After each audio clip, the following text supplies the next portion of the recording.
Hello everyone, board में आप सभी का स्वागत है। हमें संदीप गुप्ता और आप हमारे प्यारे प्यारे विद्यार्थीगण। तो आज की इस क्लास में हम सभी 10th क्लास के मैथमेटिक्स का एक बहुत ही महत्वपूर्ण चैप्टर डिस्कस करने वाले हैं।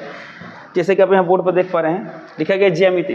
तो ज्यामिति के अंतर्गत त्रिभुज, वृत्त के स्पर्श रेखाएं, रचना, ये सभी चीज़ें पढ़नी है, जिसमें आज हम लोग ज्यामिति वाला त्रिभुज चैप्टर डिस्कस करने वाले हैं। ओके, तो त्रिभुज जो है एनसीईआरटी किताब में अध्याय 6 में दिया है। तो इसका लेक्चर 1 में क्या क्या डिस्कस करेंगे। तो सबसे हम लोग सीखेंगे लोग समरूप आकृतियों के बारे में, फिर उसके बाद से थेल्स प्रमेय का विलोम, और फिर एनसीईआरटी प्रश्नावली 6.1। तो आज इस क्लास में हम लोग इतना डिस्कस करने वाले हैं। तो इसको पढ़ने का सीक्वेंस क्या रहेगा, तो सबसे आगे हम लोग पढ़ेंगे समरूप आकृतियाँ। और समरूप आकृतियों से रिलेटेड ही क्या है, प्रश्नावली 6.1 में क्वेश्चन दिए गए हैं, तो क्वेश्चन डिस्कस करेंगे। उसके बाद से थेल्स प्रमेय और थेल्स प्रमेय का विलोम सीख लेंगे इसी क्लास में। उसके बाद अगले क्लास में इससे संबंधित जो एक्सरसाइज 6.2 दिया है तब डिस्कस करेंगे। तो चलिए क्लास शुरू करते हैं। सबसे आगे जानते हैं समरूप आकृतियाँ क्या होती है। ओके, जैसा कि 9th क्लास में हम लोग पढ़े थे सर्वांगसम आकृतियों के बारे में, सर्वांगसम के बारे में, सर्वांगसम आकृतियाँ। और 10th में क्या पढ़ना है, तो 10th में पढ़ना है समरूप आकृतियों के बारे में, समरूप आकृतियाँ। चलिए, तो सर्वांगसम आकृति क्या होते हैं, तो दो या दो से अधिक वैसे आकृतियाँ जिनके क्या होते हैं सभी अंग समान होते हैं, सर्वांगसम आकृति कहलाते हैं। तो सर्वांगसम समरूप में थोड़ा डिफरेंस समझने के लिए हम दो टर्म यूज करते हैं। एक क्या होता है, एक होता है आकार, एक होता है आकार, इसे हम लोग बोलते हैं शेप, और दूसरा होता है अमाप, इसे हम लोग बोलते हैं साइज। ओके, तो सर्वांगसम आकृतियाँ क्या होती है, तो वैसी आकृतियाँ जिनके आकार और अमाप दोनों समान होते हैं सर्वांगसम आकृति कहलाती है। ओके, यानी सर्वांगसम आकृति होने के लिए शर्त क्या है, आकार भी समान होना चाहिए, अमाप भी समान होना चाहिए। बट समरूप आकृतियाँ क्या है, तो सिर्फ रूप समान हो। रूप मतलब क्या हुआ, आकार समान हो। तो वैसी आकृतियाँ जिनके आकार समान हो क्या कहलाती है, समरूप आकृतियाँ कहलाती है। ओके, अब अमाप की बात करें तो समरूप आकृतियों का माप समान हो भी सकते हैं या नहीं भी हो सकते हैं, इसमें कोई कंडीशन नहीं। तो यदि दो आकृति दिखाई दे रहे हैं, दोनों के आकार सेम है, तो हम समरूप आकृति बोल देंगे। समरूप आकृतियों के अमाप समान हो भी सकते हैं, नहीं भी हो सकते हैं। ठीक है, तो ये दोनों देख हम क्या निष्कर्ष पहुंच सकते हैं, तो हम ये पहुंच सकते हैं कि समरूप आकृति के लिए हमें मात्र एक कंडीशन फुलफिल करना है। वो कौन सा कंडीशन है, आकार समान। यदि आकार समान दिखाई दे रहा है तो हम बोल देंगे समरूप है। बट सर्वांगसम के लिए क्या है, दो दो कंडीशन पूरा होनी चाहिए, आकार भी समान होना चाहिए, अमाप भी समान होना चाहिए। तो इस क्या निष्कर्ष निकाल सकते हैं, निष्कर्ष निकाल सकते हैं ना कि सभी सर्वांगसम आकृतियाँ समरूप होती हैं, परंतु सभी समरूप आकृतियाँ सर्वांगसम नहीं होती। जो सर्वांगसम का कंडीशन है, ये वाला कंडीशन, जैसे जो समरूप होने के लिए कंडीशन चाहिए वो सर्वांगसम में दिखाई दे रहा है। ठीक है, तो ये दोनों स्टेटमेंट से क्या निष्कर्ष निकला, तो निष्कर्ष निकला सभी सर्वांगसम आकृतियाँ समरूप होती हैं, समरूप होती हैं, परंतु सभी समरूप आकृतियाँ सर्वांगसम नहीं होती हैं, सर्वांगसम नहीं होती हैं। चलिए, तो ये एक रिजल्ट निकला ये दोनों स्टेटमेंट से। ओके, तो सर्वांगसम आकृतियाँ क्या होती हैं, जिनके आकार और अमाप दोनों सेम हो। समरूप आकृतियाँ क्या होती हैं, इनके आकार समान हो। यदि आकार समान है तो समरूप होगा, इनके अमाप समान हो भी सकते हैं, नहीं भी हो सकते हैं। और यहाँ पर हमने देखा कि सभी सर्वांगसम आकृतियाँ समरूप होती हैं, परंतु सभी समरूप आकृतियाँ सर्वांगसम नहीं होती हैं। तो इसमें हम लोग सिर्फ पढ़ना है समरूप आकृति के बारे में। तो समरूप आकृति की बात करें तो समरूप आकृति क्या होते हैं, जिनके रूप अर्थात आकार समान हो। ओके, जैसे कुछ एग्जाम्पल है तो बताइए सभी वृत्त क्या होते हैं। जैसे मैं यहाँ पे वृत्त दिखाई दे रहा है, ये भी वृत्त है, तो हम क्या देख रहे हैं, दोनों वृत्त का रूप सेम है, दोनों रूप सेम होने के बाद आकार सेम है, बट अमाप क्या है, अलग अलग। यदि दोनों का माप समान होता तो क्या होता है, सर्वांगसम हो जाता है। तो सभी वृत्त क्या होते हैं, हमेशा समरूप होते हैं। हमेशा क्या होते हैं, समरूप होता है। क्यों, क्योंकि इनके रूप क्या होते हैं, समान होते हैं। ओके, चलिए अब और क्या एग्जाम्पल हो सकते हैं, तो और एग्जाम्पल हो सकता है कि सभी वर्ग, हम कोई भी वर्ग ले लें, सभी वर्ग क्या होंगे, सभी के सभी वर्ग क्या होंगे, समरूप होंगे। और क्या हो सकता है, सभी समबाहु त्रिभुज, समबाहु त्रिभुज में प्रत्येक कोण कितने होते हैं, 60 डिग्री होते हैं। तो सभी समबाहु त्रिभुज आपस में क्या होते हैं, समरूप होते हैं। ओके, तो ये रहा समरूप आकृतियाँ। अब कैसे हम पहचानेंगे कोई आकृति समरूप है या नहीं है, कैसे तुलना करेंगे, तो इसलिए कुछ नियम कानून है, वो नियम कानून में पढ़ेंगे लोग। ठीक है, चलिए थोड़ा सा एक और टेक्निक बताते हैं आपको। जैसे सर्वांगसम आकृति में क्या होता था ना, किसी एक को उठाकर दूसरे पर रखते थे, पूरा ढक लेता था तो बोलते थे सर्वांगसम। बट समरूप में कैसे चेक करेंगे, तो समरूप में यदि किसी एक को उठाकर दूसरे पर रखे, ढक लिया तो ढक लिया यानी सर्वांगसम हुआ, और सर्वांगसम तो समरूप होते ही यानी समरूप हो जाएगा। बट मान लीजिए किसी एक, जैसे इसकी बात करें, इसको उठाकर हम यहाँ पर रख दिया, या बड़ा वाला को उठा क्या करते हैं, छोटा वाला पर रखते हैं, तो किसी एक को किसी पर रखे तो क्या ढकेगा, नहीं ढकेगा ना, तो नहीं ढकेगा ना। उसके बाद किसी एक छोटा वाला को बड़ा करे या बड़ा वाला को छोटा करे तो 100% कंफर्म में कभी ना कभी ढक लेगा। तो यदि ऐसा सिचुएशन है, आपको इमेजिन कर लेंगे कि बड़ा छोटा करने ढक लेगा, तो यदि ढक लेगा तो बोलेंगे समरूप आकृति। जैसे एग्जाम्पल लेते हैं एक और, मान लीजिए एक समकोण त्रिभुज है और एक समबाहु त्रिभुज है। अब बताइए ये कभी इसको बड़ा करे छोटा करे, इसको बड़ा छोटा करे, कभी दूसरे को ढकेगा, कभी नहीं ढकेगा ना, यानी समरूप आकृति नहीं है, ये दोनों आपस में समरूप नहीं है। चलिए अब हम बात करते हैं दो आकृति समरूप हो तो उसे प्रदर्शित कैसे करेंगे। जैसे मान लीजिए एक त्रिभुज ABC है और एक त्रिभुज DEF है, दोनों के दोनों क्या है, समरूप है। तो समरूप के लिए चिन्ह ये है समरूपता का चिन्ह। 9th में पढ़े थे लोग, मान लीजिए त्रिभुज ABC और त्रिभुज DEF सर्वांग समता, उसमें क्या करते थे लोग, इस तरह से चिन्ह देते थे, ये है सर्वांग समता का चिन्ह। इसे पढ़ते हैं त्रिभुज ABC सर्वांगसम त्रिभुज DEF, यहाँ पढ़ेंगे त्रिभुज ABC समरूप त्रिभुज DEF। तो इसका मतलब क्या, रूप समान है। अब बराबर लगे तो रूप तो समान है, अमाप भी समान है। अमाप भी क्या है, समान है, बट इसमें सिर्फ क्या है, रूप समान है, अमाप के बारे में कोई इसमें नहीं बताया गया। ओके, तो समरूप के लिए हम ये सिंबल यूज करेंगे और सर्वांगसम के लिए ये यूज करते हैं। ओके, तो ये सब रहा। चलिए अब हम बात करते हैं कि जो बहुभुज होते हैं, बहुभुज मतलब क्या हुआ, वैसे बंद आकृति जिनमें क्या होता है, भुजाओं की संख्या 2 से अधिक उसे बहुभुज बोलते हैं। तो बहुभुज में त्रिभुज आता है, चतुर्भुज आता है, पंचभुज आता है। तो समान भुजा वाले बहुभुज समरूप कब होंगे, इस का निशान रखते हैं। ठीक है, तो दो बहुभुज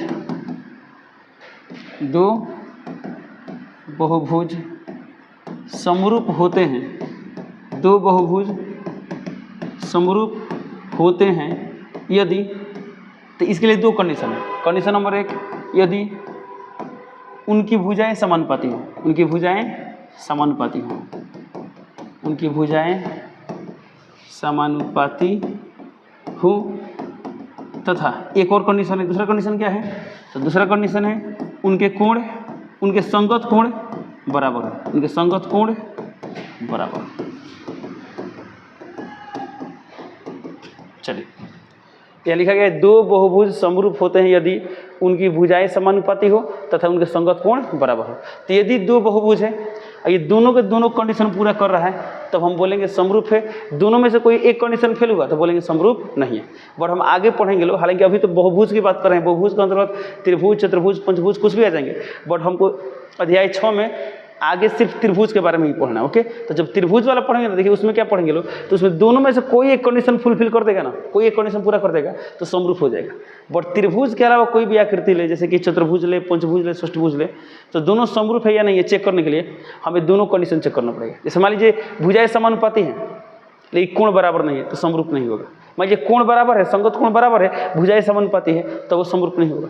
अब मान लीजिए भुजाएं भी समानुपाती है और कोण भी बराबर है, तो दोनों जब कंडीशन पूरा हुआ ना तब जाकर आकृति क्या होगा, समरूप होगा। लेकिन त्रिभुज के केस में ऐसा नहीं होता। त्रिभुज में क्या होता है, कोनो एक काम कंप्लीट हुआ, जैसे मान लीजिए सिर्फ भुजाएं समानुपाती है चेक कर लिए, तो जब भुजाएं समानुपाती है तो 100% कंफर्म में कोण भी क्या होंगे, बराबर होंगे। तो त्रिभुज के केस में किसी एक को चेक करते हैं लोग और एक ही के आधार पर बताते हैं समरूप है या नहीं है। लेकिन त्रिभुज के अलावा अन्य भी कोई भी बहुभुज हो तो उसके लिए हमें दोनों चेक करना पड़ेगा। ठीक है, तो ये रहा इस पार्ट का थ्योरी 6.1 का। अब हम 6.1 के सवाल देखते हैं। ठीक है, चलिए जैसे कि आप यहाँ देख पा रहे हैं 6.1 में मात्र 3 क्वेश्चन दिया है। Question number 1, question number 2, question number 3, ये तीनों क्वेश्चन 1 बाई 1 हम डिस्कस करेंगे। चलिए देखते हैं क्वेश्चन नंबर 1। तो क्वेश्चन नंबर 1 में बोला गया है, कोष्ठक में दिए गए शब्दों में से सही शब्दों का प्रयोग करते हुए रिक्त स्थानों को भरिए। अब यहाँ पर कोष्ठक में शब्द दिए गए हैं, इसमें कोई एक शब्द सही होगा, कोई गलत होगा। ठीक है, तो हमें सही शब्द को इसमें क्या करना है, भरना है। तो बोला गया सभी वृत्त डैश होते हैं, तो हम क्या जानते हैं सभी वृत्त क्या होते हैं, समरूप होते हैं। तो ये क्या भर देंगे, यहाँ लिख देंगे समरूप, यहाँ क्या लिख देंगे, समरूप, यानी सभी वृत्त समरूप होते हैं। क्वेश्चन नंबर 2 दिया सभी वर्ग डैश होते हैं, तो हम जानते हैं सभी वर्ग क्या होते हैं, समरूप होते हैं। तो यहाँ लिख देंगे समरूप। यहाँ पर दिया सभी डैश त्रिभुज समरूप होते हैं। तो कैसे त्रिभुज समरूप होते हैं? समद्विबाहु या समबाहु। तो हम जानते हैं समबाहु त्रिभुज क्या होते हैं? समरूप होते हैं। तो लिख देंगे समबाहु, यानी सभी समबाहु त्रिभुज क्या होते हैं? समरूप होते हैं। अब यदि भुजाओं की समान संख्या वाले दो बहुभुज समरूप होते हैं यदि उनके संगत कोण, तो संगत कोण क्या हो? बराबर हो। तो यहाँ क्या पढ़ेंगे? बराबर। संगत कोण बराबर हो तथा उनकी संगत भुजाएं, तो संगत भुजाएं क्या हो? समानुपाती होते हैं। भर देंगे समानुपाती। ये रहा क्वेश्चन नंबर 1 का सॉल्यूशन। अब चलते हैं क्वेश्चन नंबर 2 पे। तो क्वेश्चन नंबर 2 दिया गया है, निम्नलिखित युग्मों के दो भिन्न भिन्न उदाहरण दीजिए। ओके, अब यहाँ पर लिखा गया है 1 नंबर समरूप आकृतियाँ। 1 नंबर क्या है? समरूप आकृतियाँ। तो समरूप आकृतियों का हमें एग्जाम्पल देना है। कितने एग्जाम्पल देना है? 2 एग्जाम्पल देना है। चलिए इसका उदाहरण लिखना है। तो इसमें उदाहरण एक काम करते, उदाहरण नंबर ए लेते हैं। पहला उदाहरण यहाँ पर ए कहने के यहाँ पर एक लिख दिया, इसलिए यहाँ पर ए और बी लेंगे। ठीक है, तो इसमें 2 उदाहरण लिखना है। तो समरूप आकृति के 2 एग्जाम्पल बताइए। तो ए नंबर में क्या लिख सकते हैं? 2 वर्ग, यानी 2 वर्ग क्या होते हैं? हमेशा समरूप होते हैं। कोई भी 2 वर्ग ले क्या होगा? हमेशा समरूप होगा। यहाँ बोला गया है निम्नलिखित युग्मों के 2 भिन्न भिन्न उदाहरण लिखिए। तो एक उदाहरण हमने क्या लिया? 2 वर्ग। तो कोई भी 2 वर्ग लेते हैं। जैसे मान लीजिए 1 वर्ग ये है, इसकी भुजा मान लेते हैं 2 सेंटीमीटर है। तो ये भी कितना होगा? 2 सेंटीमीटर। ये भी कितना होगा? 2 सेंटीमीटर। ये भी कितना होगा? 2 सेंटीमीटर। कोई दूसरा वर्ग बनाते हैं, मान लीजिए इसका भुजा मान लेते हैं 4 सेंटीमीटर। ये भी कितना होगा? 4 सेंटीमीटर। ये भी कितना होगा? 4 सेंटीमीटर। ये भी कितना होगा? 4 सेंटीमीटर। तो हम जानते हैं 2 वर्ग हमेशा क्या होता है? समरूप होते हैं। नहीं तो आप कंडीशन से भी चेक कर सकते हैं। कंडीशन क्या था? भुजाएं समानुपाती होनी चाहिए। देखिए तो इसका अनुपात कितना होगा? 1:2। ये भी 1:2। इन सभी भुजाएं 1:2 के अनुपात में है। प्रत्येक कोण बराबर है, यानी सभी संगत कोण बराबर है। ये भी 90 है, इसमें सब कोण, इसमें सभी कोण कितना? 90 डिग्री, यानी समरूप होगा। ओके, दूसरा एग्जाम्पल लेते हैं। तो समरूप आकृति एग्जाम्पल क्या ले सकते हैं? तो बी नंबर ले लेते हैं। 2 वर्ग, 2 वृत्त ले लेते हैं। 2 वृत्त। चलिए मान लीजिए एक वृत्त यहाँ पर ले लेते हैं। ये एक वृत्त है और यहाँ पर दूसरा वृत्त है। यह त्रिज्या मान लेते हैं 1 सेंटीमीटर, इसे त्रिज्या मान लेते हैं 3 सेंटीमीटर, कुछ भी ले सकते हैं। तो ये दोनों के दोनों क्या है? समरूप है। अब यहाँ बोला गया है दूसरा में ऐसी आकृतियाँ जो समरूप नहीं हैं। ओके, बोला निम्नलिखित युग्मों के 2 भिन्न भिन्न उदाहरण है। ऐसी आकृतियाँ जो समरूप नहीं है। चलिए अब 2 नंबर में क्या बोला गया है? समरूप नहीं है। तो 2 का हम ए नंबर एग्जाम्पल लेते हैं। अब बताइए समरूप आकृति न हो ऐसा एग्जाम्पल क्या हो सकता है? तो सिंपल है, अलग अलग टाइप का बहुभुज ले लेंगे। जैसे मान लीजिए बोले त्रिभुज, एक त्रिभुज और चतुर्भुज। त्रिभुज और चतुर्भुज कभी समरूप होंगे? कभी नहीं होंगे। मान लीजिए कोई भी त्रिभुज हो, कोई भी चतुर्भुज हो, कभी समरूप होगा? नहीं होगा। बी नंबर, मान लीजिए हम त्रिभुज में ही 2 अलग अलग लेना चाहते हैं तो क्या ले लेंगे? समकोण त्रिभुज। कोई भी एक समकोण त्रिभुज ले लेते हैं और दूसरा क्या लेते हैं? न्यूनकोण त्रिभुज। न्यूनकोण त्रिभुज। समकोण त्रिभुज में क्या होता है? तो एक कोण 90 डिग्री कंफर्म होता है, ये समकोण त्रिभुज है। और न्यूनकोण त्रिभुज में क्या होता है? प्रत्येक कोण न्यूनकोण होता है। तो क्या ये कभी समरूप होंगे? कभी समरूप नहीं हो सकते हैं। तो ये रहा क्वेश्चन नंबर 2 का सॉल्यूशन। अब चलते हैं क्वेश्चन नंबर 3 पे। चलिए क्वेश्चन नंबर 3 दिया है, बताइए कि निम्नलिखित चतुर्भुज समरूप है या नहीं है। अब यहाँ पे एक चतुर्भुज यहाँ है और एक चतुर्भुज यहाँ है, हमें बताना है समरूप है या नहीं। तो 2 बहुभुज समरूप होते हैं कब? जब उनके संगत कोण बराबर हो और साथ ही साथ संगत भुजाएं समानुपाती हो। तो चलिए चेक करते हैं। तो हमको दिखाई दे रहा है यहाँ पर ये कोण 90 डिग्री, इसमें प्रत्येक कोण 90 डिग्री है, बट क्या इसमें प्रत्येक कोण 90 डिग्री है? नहीं है ना। तो हम देख रहे हैं संगत कोण बराबर नहीं होंगे। तो जब कोण बराबर नहीं तो आकृति क्या होंगे? समरूप नहीं होंगे। ठीक है, यदि मान हम भुजा चेक करना चाहते हैं तो यहाँ देखिए 1.5 सेंटीमीटर और 3 सेंटीमीटर, तो 1.5 दूना 3, यह भी 1.5 दूना 3। तो सभी भुजाएं समानुपाती हैं, परंतु कोण बराबर नहीं होने के कारण ये क्या हुआ? आकृति समरूप नहीं है। तो इसमें बोला गया है चतुर्भुज समरूप है या नहीं है। तो आंसर क्या लिखेंगे?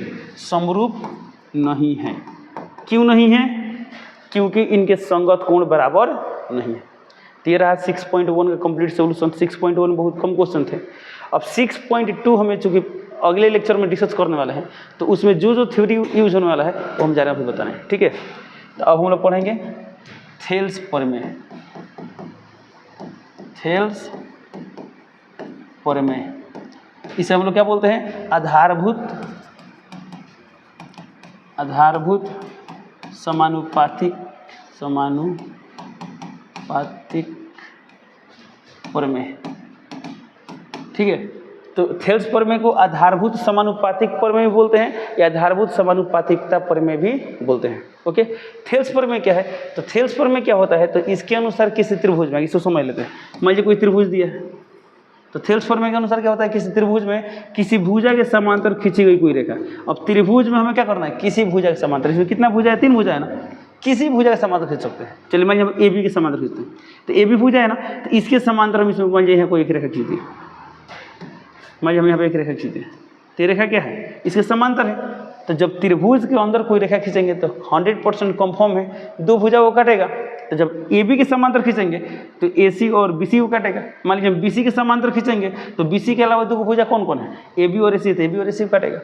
तो जब यहाँ पर हम ए बी के समांतर खींचें तो इसमें ए सी और बी सी को काट रहा है। चलिए मान लीजिए इसको काट दिया है पी पर, इसको काट दिया क्यू पर। ओके, तो थेल्स प्रमेय के अनुसार क्या होता है? यदि कोई समांतर रेखा खींचे त्रिभुज में तो जो अन्य 2 भुजा को काटेगा ना, समान अनुपात में काटेगा, यानी समान अनुपात में विभाजित करता है। तो समान अनुपात कहने का मतलब क्या होगा? इस मान लीजिए यहाँ सी से पी और पी ए, तो सी पी अनुपात पी ए मान लीजिए दिया है 3 अनुपात 2, तो इसका मतलब इसका भी अनुपात क्या होगा? 3 अनुपात 2 होगा। चलिए अब इसका स्टेटमेंट लिखते हैं थेल्स प्रमेय का। तो थेल्स प्रमेय के अनुसार क्या होता है, क्या लिखते हैं? थेल्स प्रमेय के अनुसार यदि किसी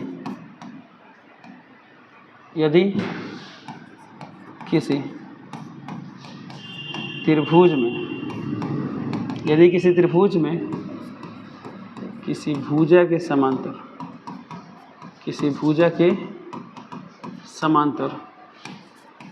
कोई रेखा खींची जाए, तो वह रेखा अन्य 2 भुजाओं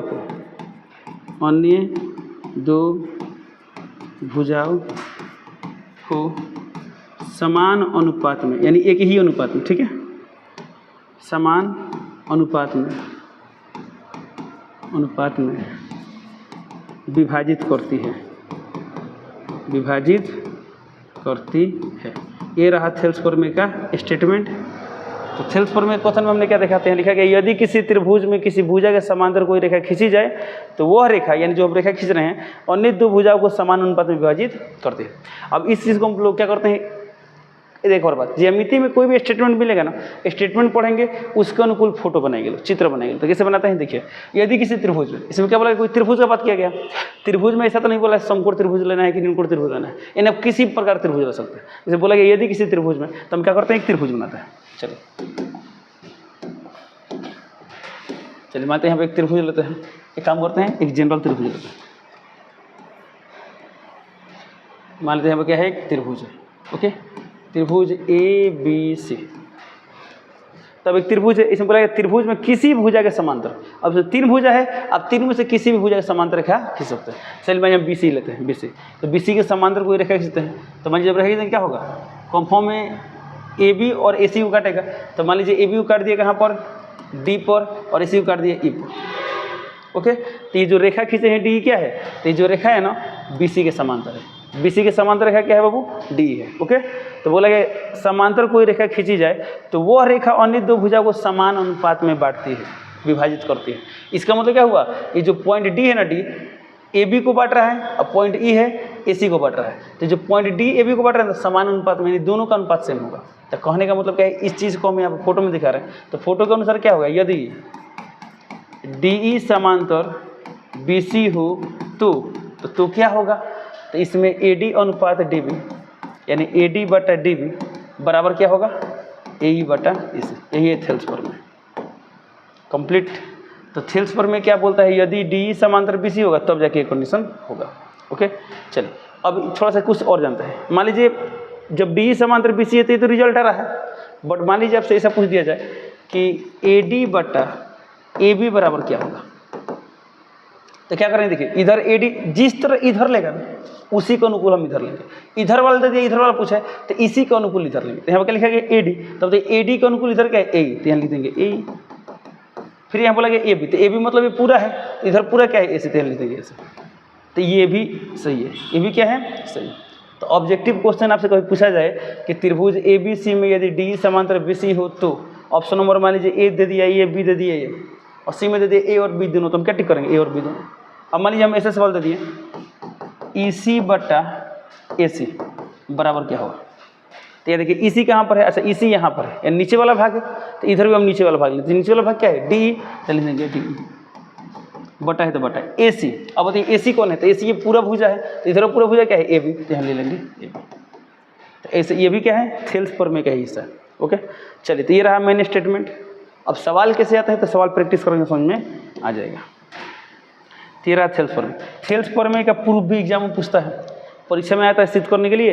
ये सब सवाल 5 नंबर के आते हैं। तो जितना भी प्रमेय होगा ना, तो प्रमेय सीखेंगे, प्रमेय से रिलेटेड जो एक्सरसाइज है एक्सरसाइज सॉल्व करेंगे। जैसे ही जब पूरा एक्सरसाइज खत्म हो जाएगा ना, तब हम प्रमेय सिद्ध करेंगे। सभी प्रमेय को हम एक साथ क्या करेंगे? सिद्ध करेंगे। ओके, चलिए तेरह है कौन सा प्रमेय? थेल्स प्रमेय। चलिए इससे एक सवाल लेते हैं। मान लीजिए एक सवाल दिया गया, एक त्रिभुज है, एक त्रिभुज है ए बी सी। अब यहाँ पर बी सी के समांतर रेखा खींचा गया। आपको बता दिया कि ये दोनों समांतर है, दोनों क्या है? समांतर है। इसका नाम मान लीजिए डी और इसका नाम दिया है ओके। और मान लीजिए ए डी का मान दिया है 4 सेंटीमीटर और डी बी का मान दिया है 2 सेंटीमीटर। इसका मान दिया है 6 सेंटीमीटर और इसी का मान नहीं पता है, इसी का मान पूछा गया। चलिए मान लीजिए इसी का मान लिख दिया एक्स, तो हमें इसमें एक्स का मान निकलना है। तो कैसे निकालेंगे? तो यहाँ पर लिखा है डी समांतर बी सी, तो यहाँ लिख देंगे, चूँकि क्या है क्वेश्चन में दिया है डी समांतर बी सी, डी समांतर बी सी, इसलिए कौन प्रमेय लगेगा? थेल्स प्रमेय लगेगा। तो इसलिए थेल्स प्रमेय से, थेल्स प्रमेय से। तो थेल्स प्रमेय का स्टेटमेंट क्या था? ए डी बटा डी बी। तो ए डी का मान कितना है? 4, तो 4 बटा 2 बराबर इसमें कितना है? 6 बटा x। और इसी को सॉल्व करेंगे तो क्या होगा? x का मान आ जाएगा। ठीक है, तो x का मान कितना है? तो 2 दूना 4 और 2 3 6, यानी x का मान कितना आ गया? 3 आ गया। तो 3 सेंटीमीटर ही हो गया आंसर। तो इस पर जितने भी सवाल हैं एक्सरसाइज में दी है, हम सब प्रैक्टिस करेंगे तो समझ में आ जाएगा। ठीक है, चलिए अभी तो थेल्स प्रमेय क्या? थेल्स प्रमेय का विलोम सही है, तो जान लीजिए थेल्स प्रमेय का उल्टा भी सही होता है, यानी इसका विलोम भी क्या होता है? सत्य होता है। तो विलोम क्या होता है? तो थेल्स प्रमेय क्या बताया गया? यदि समांतर होगा तब समान अनुपात में आएगा। विलोम में क्या आएगा? यदि समान अनुपात में होगा तो रेखाएं समांतर होंगी।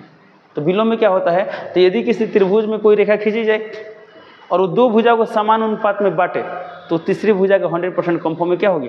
समांतर होगी। ओके, ये रहा थेल्स प्रमेय का विलोम। तो यहाँ पर थेल्स प्रमेय देख लिए, अब हम देखेंगे थेल्स प्रमेय का विलोम। तो चलिए अब थेल्स प्रमेय का विलोम देखते हैं। थेल्स प्रमेय का विलोम। तो थेल्स प्रमेय के विलोम के अनुसार क्या होता है? चलिए थेल्स प्रमेय के विलोम के अनुसार क्या होता है? तो यदि किसी त्रिभुज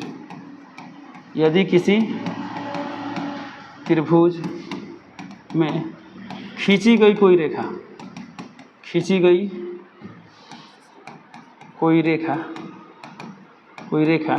दो भुजाओं को समान अनुपात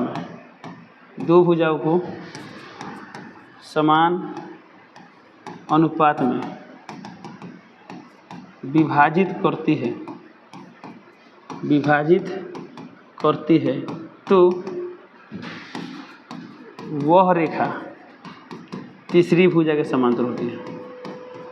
तीसरी भुजा के समांतर होती है। ओके, इसका मतलब जानते हैं। इसमें क्या बोला? यदि किसी त्रिभुज में खींची गई कोई रेखा 2 भुजाओं को समान अनुपात में विभाजित करती है तो तीसरी भुजा क्या होती है? समांतर होती है। पिछला में क्या पढ़े चलो थेल्स प्रमेय में? यदि समांतर है तो समानुपाती होती है। इसमें क्या दिया है? आगे दिया है समानुपाती होगी, यानी समान अनुपात में होगा तब यह क्या होगा? समांतर होगा। तो इस चीज़ को हम लोग क्या करते हैं? चित्र बनाकर समझते हैं। तो देखिए कैसे बनाते हैं, स्टेटमेंट पढ़ते हैं, जो दिया इसको करते जाते हैं। तो इसमें क्या दिया? यदि किसी त्रिभुज के बाद क्या करेंगे? एक कोई त्रिभुज बना लेंगे। चलिए मैं यहाँ पे एक त्रिभुज बना लिया, ये मान लेते हैं त्रिभुज ABC। ओके, बोला त्रिभुज में खींची गई कोई रेखा, तो मान लीजिए इसके अंदर एक रेखा खींचते हैं, तब इधर खींचेंगे तो ये दोनों भुजाओं काटेगा, इस तरफ खींचेंगे तो इन दोनों भुजाओं काटेगा, और इस तरफ खींचेंगे तो इस दोनों भुजाओं काटेगा। तो आप कैसे भी खींच सकते हैं। चलिए मान लीजिए इधर एक रेखा खींचेंगे, ठीक है। तो मान लीजिए एक रेखा खींचते हैं यहाँ पर, इसको काट दिया कहाँ? D पर, इसको काट दिया कहाँ पर? E पर।